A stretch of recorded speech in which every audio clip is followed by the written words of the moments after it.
Open the My Airtel app to buy Yaka units. Airtel Money. Simple, secure, borderless.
A very good evening and a warm welcome to UBC News Tonight on this 9th day of December 2021. I'm Lauryn Kazimoto and Elizabeth Nakakoni on Sign Language.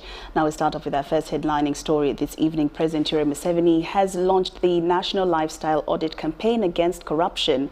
Now the campaign is championed by the Inspectorate of Government led by IGG Betty Kamya, who vowed to disable untouchables, challenging the fight against corruption.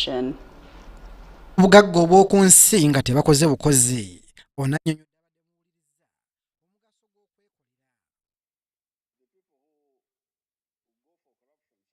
don't know, they don't have the culture of working. They want wealth, but they don't know how to work. It's actually a curse.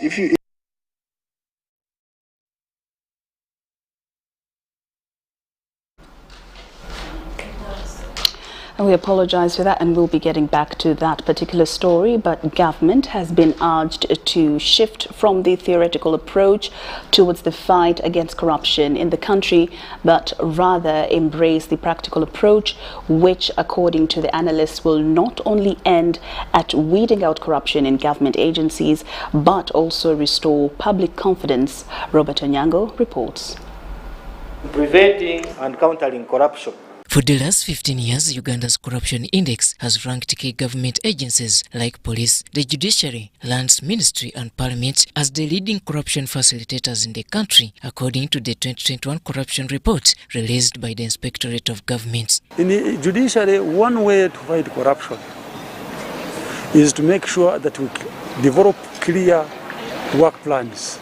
And what we are doing right now is that the work plans are being prepared with the clear outputs. Directorate of Criminal Investigations, together with the Office of the Director of Public Prosecutions, have unanimously agreed that all corruption cases shall be prosecution-led. Just bring your complaints, your petitions to our office. My office is always open, and there are officers who always receive these petitions from you. They will be attended to by your minister, because I'm here for you.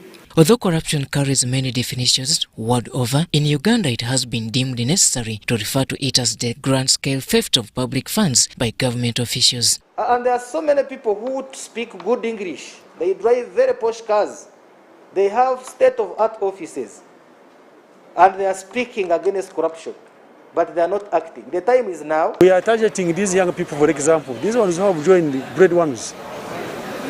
If we can sensitize them so that they grow up knowing that corruption is not something to their, take.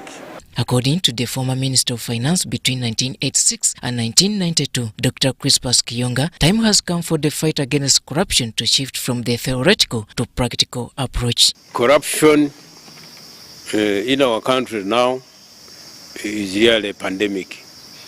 Is a big issue, a big roadblock to the process of development.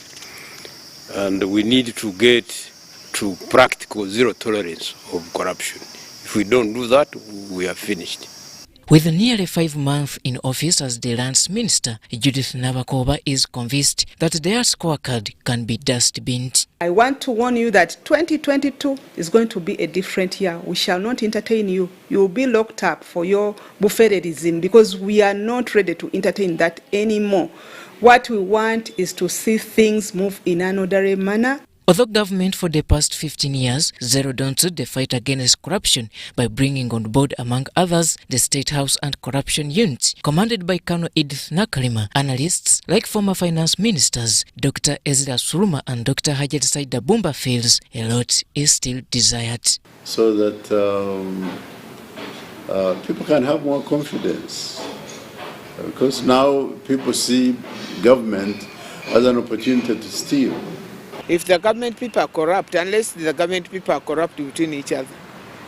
But if it's the private sector coming in, they are the facilitators. That's why I was suggesting that if you can take away those facilitators.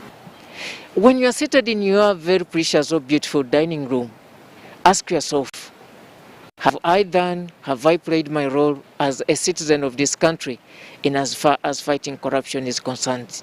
Robert Onyango, UBC News. Thank you, Robert Onyango, for that. Now, former Bishop of Kasana-Luweero Diocese, Paul Semogere, is the new Archbishop of Kampala Archdiocese. Semogere has been the apostolic leader of Kampala Archdiocese since the demise of His Grace Right Reverend Dr. Cyprian Kizito Lwanga. His appointment was made public by the Papal Nuncio Luigi Bianco.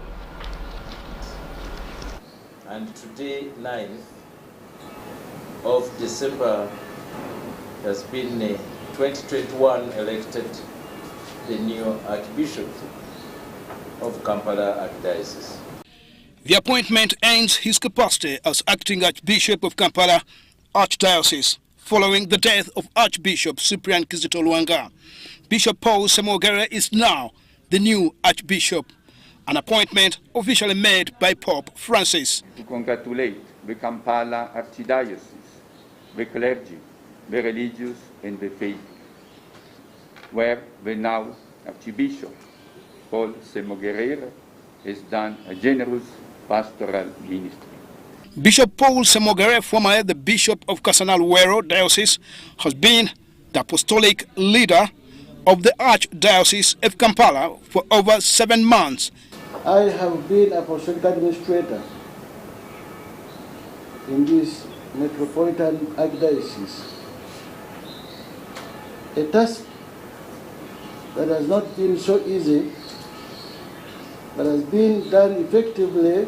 Born on 30th June 1956, Semogere attended Kigero Primary School before transferring to Kisubi Boys Primary School. He would join St. Maria Goretti Senior Secondary School, Katende, from where he completed his O-level.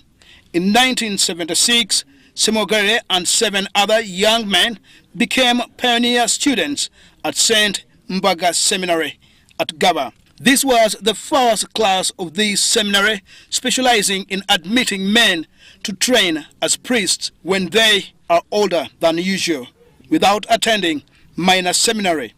In 1978, Semogere was sent to the St. Francis de Sales Seminary in Melwick, in the United States, by the late Cardinal Emmanuel Kiwanuka Nsubuga.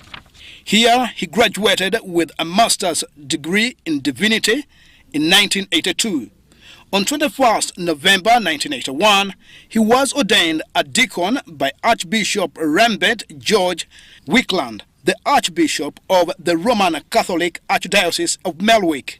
He was ordained a priest on 3rd June 1983 at Kampala by Cardinal Emmanuel Nsubuga, the then Archbishop of Kampala Archdiocese. He served as a priest in the Roman Catholic Archdiocese of Kampala until 4th June 2008. He was then appointed Bishop of the Roman Catholic Diocese of Kasana-Luweero on 4th June 2008. This was before being consecrated Bishop on 23rd August of the same year, 2008, at Kasanaluwero by Archbishop Cyprian Kizito, Archbishop of Kampala. I today gather courage to take on this responsibility. The Archdiocese of Kampala yearns for a shepherd to fill the virtue that was created after the death of a visionary, hardworking, focused and intelligent leader, the late Archbishop Kayunga. He has been the apostolic administrator of the Archbishop of Kampala since April 2021, after the death of His Grace, Right Reverend Archbishop Dr. Cyprian Kizito. Report compiled by Susan Nawonga. And now back to our first headlining story of the evening. President Yoweri Museveni has launched the National Lifestyle Audit Campaign against corruption. Now the campaign is being championed by the Inspectorate of Government led by IGG Betty Kamya, who vowed to disable untouchables challenging the fight against corruption. Museveni has lashed at people who acquire human wealth without working. He was speaking during commemoration of the International Anti-Corruption Day at Kolo Independence Grounds in Kampala. The people who go for corruption, some of them don't know, they don't have the culture of working. They want wealth, but they don't know how to work. It's actually a curse. If you get that wealth through corruption, I don't want to give examples. This year's Anti-Corruption Day was commemorated on the theme promoting citizens' participation in social accountability. Before launching the National Lifestyle Audit Campaign against corruption, President Museveni called for monitoring of government projects, especially funds allocated to various projects. So, lifestyle, you add also the performance audit. Not paper audit, but results-oriented audit. Museveni, however, expressed concerns over the grassroots leaders who he termed as selfish leaders for failure to fight for their electorates. And who is the victim of corruption? It is the villagers. Either directly talking with them or through their leaders. What I cannot understand is why the leaders of the villagers would not speak for them. What is the problem? Why do they forget their people? Or the LC3 chairperson, why does he not speak for his people? That one you can find out. According to available information, Uganda loses over 10 trillion on its budget annually in corruption, which affects service delivery. The Inspector General of Government, Betty Kamya, says citizens have not joined the war against corruption. Are we ideologically competent to fight the war? Do we feel, let alone understand, the pain of corruption? Is it possible for us to own the war when we have nothing to lose? Is it really our war? Kamya revealed the IGG's strategies aimed at fighting corruption. However, all this will be achieved with an increment in the IGG's budget for financial year 2022-2023. She chose to deal with untouchables in the fight against corruption. You hate to use this word, but that's what it means. When you are paid to fight a war, then you are a mercenary. Because whether we lose the war or we don't lose it, like we've done all these years, we still get paid. Because that is the only way we are going to work together with faithfulness, with credibility, with the culture of hard work. President Museveni launched a national lifestyle audit campaign against corruption.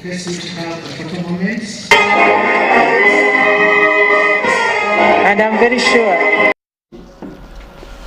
Prime Minister Robin Nabanja is in Kayunga district to boost the by-election campaign of NRM flag bearer Muwonge Andrew, who is currently vying for LC5 chairperson post after each run vacant following the death of the NUP candidate. While addressing voters in Bale sub-county and Galilaya sub-county, Nabanja told the voters that Bale Kayunga Road will be upgraded, as well as delivering boats to Galilaya landing site to East Transport. Kayunga district residents welcomed the Prime Minister Robin Nabanja, who came to boost the campaign trail of NRM LC5 flag bearer Andrew Muwonge.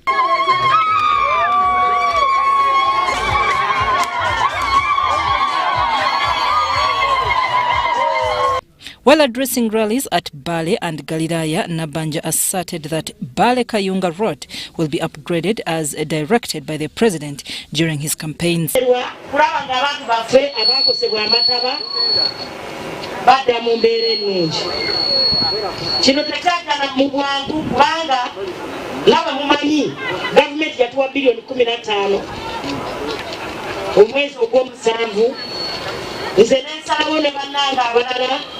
mu ofisi ntireka abantu bekayunga tubagireko kasente kano akatono ebyamukyala munnamwe bya kifo kya mubaka mukyala ekikwatagana n'ekifo kya NRM kyamiri kya Emmanuel C5 mu kiwa omuntu agenda okukwatagana ne gavumenti.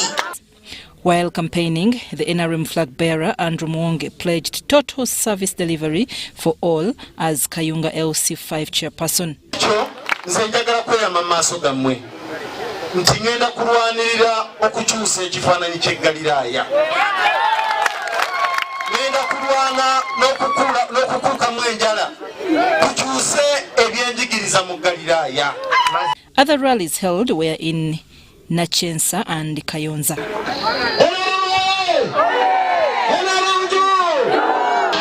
The post has attracted 4 candidates, 2 independent candidates, NRM's Andrew Muwonge and NOP's candidates. I'm Nafka Farida and Robert Katamba. The NRM supporters in Kasese, under their umbrella organization NRM Shine, have pledged a record performance for NRM in 2026 general elections.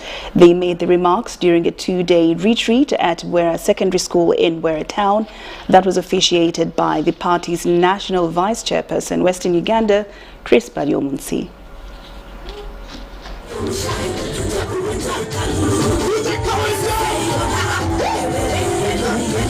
The 2-day retreat organized by the NRM flag bearers in Bukonzo West constituency oriented members on party ideology. There is ideological orientation of the people of Kasese. The flag bearers, who mainly lost the elections to opposition candidates during the recent general elections, say they want to mobilize early to consolidate NRM support within Kasese district. We as members of the initiative pledge humble and total commitment and support to the NRM and believe that the socio-economic political empowerment being sought above will enable us to keep the fire burning and ensure that the NRM regains its slot glory at the end of the day.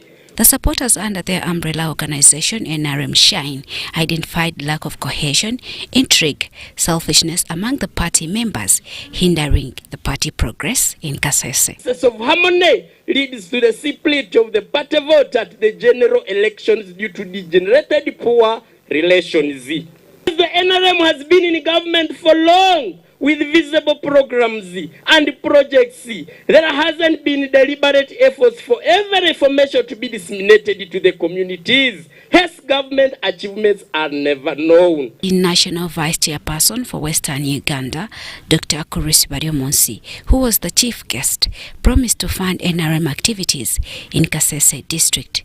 Money will never be enough, but the Bataka groups meet at the village level. These village savings groups meet.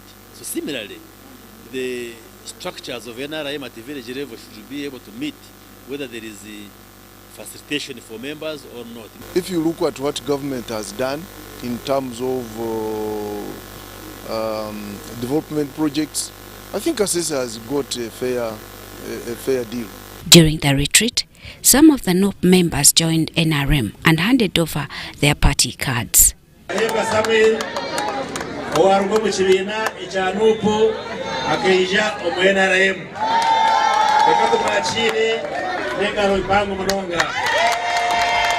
Jane Nyiramcha, reporting for UBC in Wera.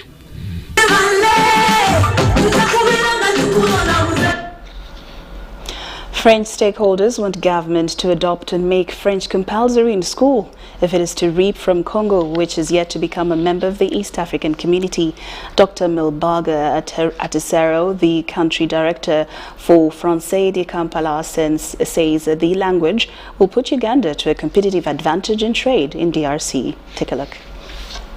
With the admission of DRC Congo into the East African community, French stakeholders have urged government to include French language compulsory from the country's education curriculum if Uganda is to benefit and promote trade in Congo. This was said by Dr. Milbaga Achero, the country director for Alliance Francaise in Kampala during the French symposium.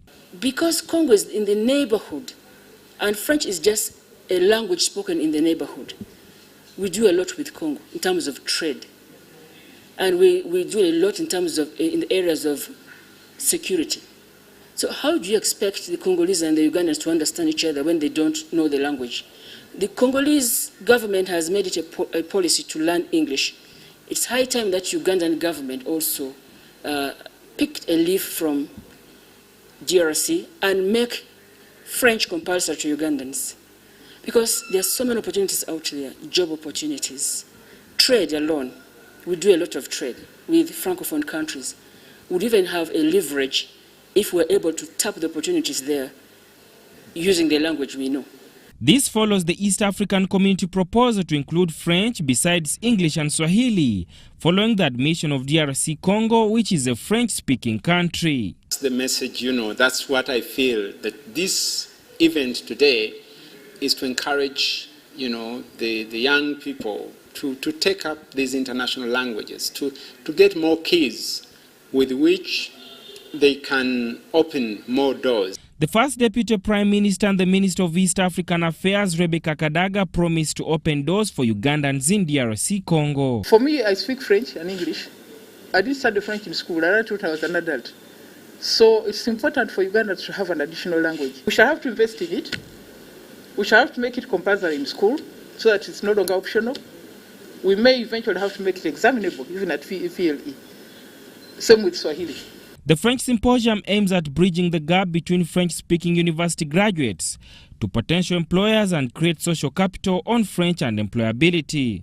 We meet different people who are in the field, the employers, for example, IOM, UN Women, and many other employers. So we meet different people with whom we interact.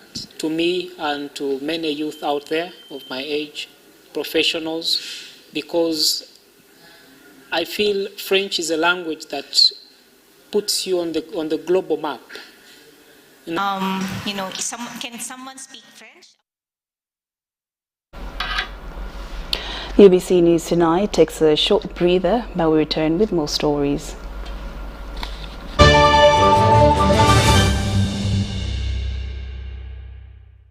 Yellow Uganda, congratulations and thank you for buying shares in MTN Uganda. We look forward to a brighter future together. MTN will keep you updated with important information about your shares via SMS, our website and our official social media channels.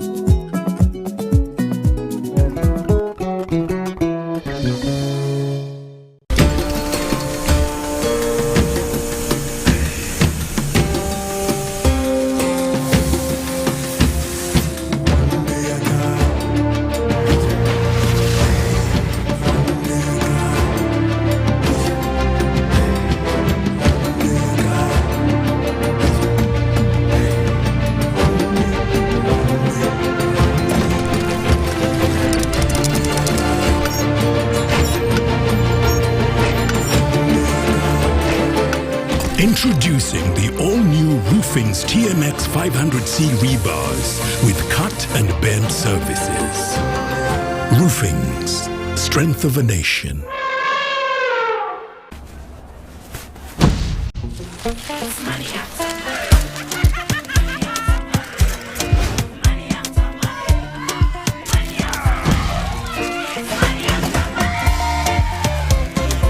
Transact and win money after money with Airtel Money.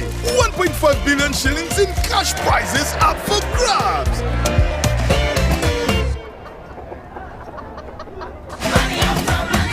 The more you transact, the higher your chances of winning.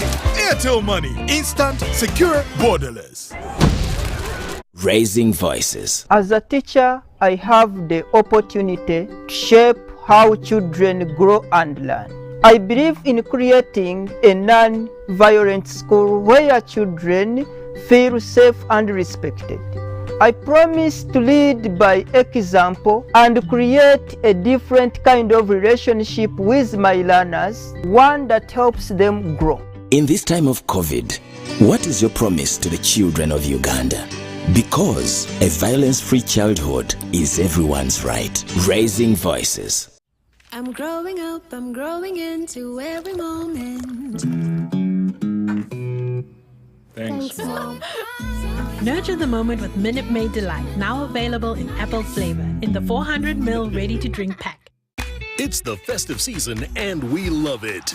And that means it's time to celebrate with GoTV. Come with me. So get your GoCoder and GoTV value for 25,000 shillings to watch with the whole family. And if you're feeling extra festive, upgrade to our best package yet, GoTV Super. Something to look forward to. Download the My GoTV app for more information. Super. We all deserve a super festive season. And with GoTV, there's every reason to love it. I am one of the millions of people who have been vaccinated. And today I want to ask you to choose to be vaccinated so that we can all go back to enjoying the Uganda we all love. A country that is one of the most entrepreneurial in the world with the most friendly people. A country where we can do business with anyone at any time. A country that is free of COVID-19. So, get vaccinated today in any of the verified health centers and let's bring business back to Uganda. COVID-19 vaccines are free of charge, safe and available. Invest in your health. Invest in Uganda. This message is brought to you by the Uganda Investment Authority. Transact and win money after money with Airtel Money. 1.5 billion shillings in cash prizes up for grabs.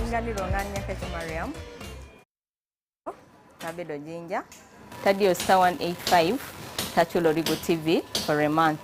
After 2 days, your Airtel Jobinojo Goran Simu sana winning 100,000. The more you transact, the higher your chances of winning. Airtel Money. Instant, secure, borderless.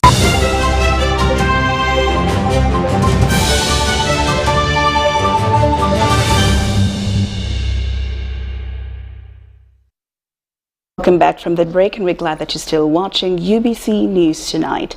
And now into some business news. Government, in partnership with financial institutions, has affirmed a small media enterprise fund has contributed 100 billion shillings to help the mini, micros and macros to rejuvenate the economy. Now, this has been disclosed by the Permanent Secretary, Ministry of Trade, Industry and Cooperatives, Geraldine Sally at Makerere University. Take a look. Government has injected 100 billion shillings in small-medium enterprises to help small-medium enterprises to bounce back in business. The Permanent Secretary, Minister of Trade, Industry and Cooperatives, Geraldine Sally, says there is need to agree on how the funds are going to be disseminated. 100 billion being brought by government, and then another 100 billion being matched by private sector, specifically financial institutions. This money is supposed to go down to the root, helping SMEs, like the macros, the mini micros and micros and small medium enterprises. So these are going to help them come out of the abyss of the pandemic, because most of these people suffered where there was no economic activity. Everything fell by about, at some point, at a low of about 70% economic activity. So these funds are meant to rejuvenate the economy right from the roots.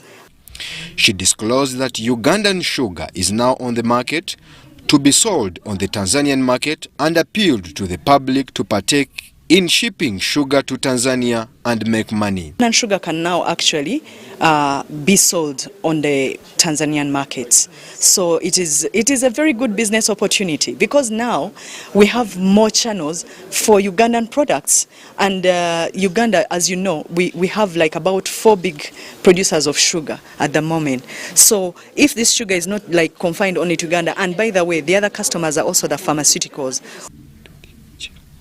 Peter Turiachira, a professor of business management, thanked government for supporting research and innovation fund and emphasized the need of social entrepreneurship.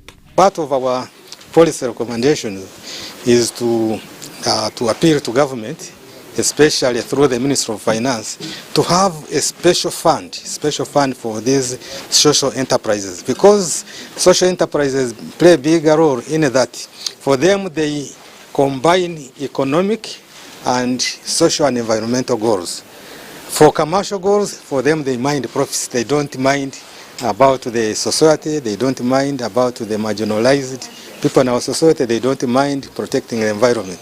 But social enterprises have that social mission in that even the little profit they make is reinvested to ensure that they improve the community, they improve the livelihoods.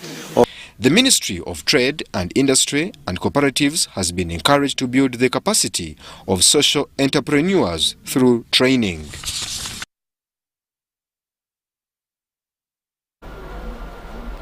Well, UBC News Tonight has come to an end, but do join us at 10 o'clock for our second edition of UBC News Tonight. I'm Lauryn Kazimoto and Elizabeth Nakakoni on Sign Language. We will see you then.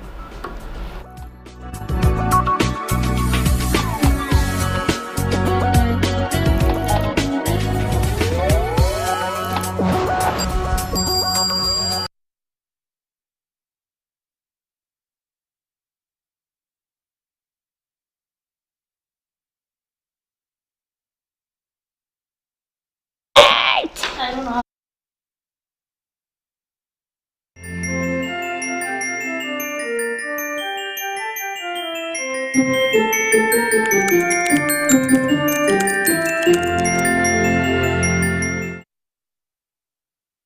This weekend, Youth of Purpose.